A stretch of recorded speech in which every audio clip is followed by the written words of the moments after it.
Today, most people have at least a clue about what Bitcoin is, but once they research deeper into this field, they find out that there are hundreds of other cryptocurrencies, these currencies called altcoins. So basically every digital coin which is not Bitcoin falls under the definition of alt or alternative coin. And as their name suggests, they try to be an alternative. Some of them offer different technologies and new solutions, and some simply try to imitate the Bitcoin or improve some of its elements. They do it by trying to upgrade or change some factors such as speed of transactions, anonymity, and security. In reality, however, most of them will probably not survive over the long run, but only the ones who are strong enough. Coins which offer a real value and are being led by a good management team and a long-term vision.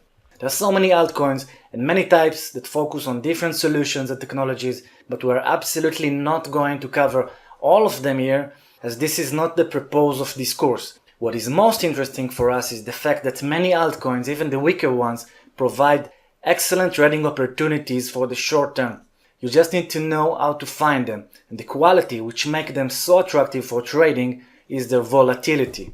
When you look at the Bitcoin, it rarely moves more than 10% of its value in one day. So if the current price is, let's say, $10,000, it can go up or down about $1,000 to any direction, and it will be considered as a significant change.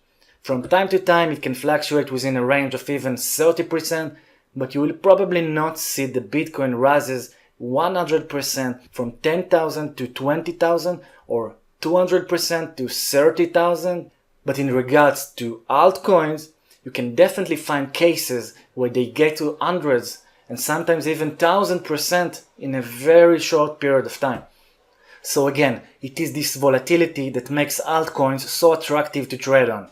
The more the price goes up or down, the more opportunities there are to buy low and sell higher. Note that I just compared the altcoin's volatility to that of the Bitcoin and not to fiat currencies such as the US dollar or euro. The reason for that is that in most exchanges you trade altcoins against the Bitcoin.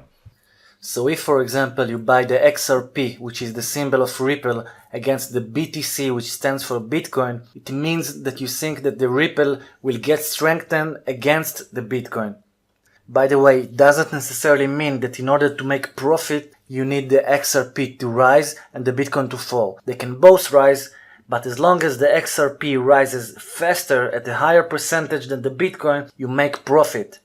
Also, if they both go down, but the Bitcoin falls more than the Ripple, then the XRP-BTC pair will actually rise. So what's important here is that its relative value against the Bitcoin was increased. So we know now that we count on this volatility of the altcoins in compared to the Bitcoin. But as you will see in the next video, this is not always the case. We can enjoy the altcoins volatility also against fiat currencies values.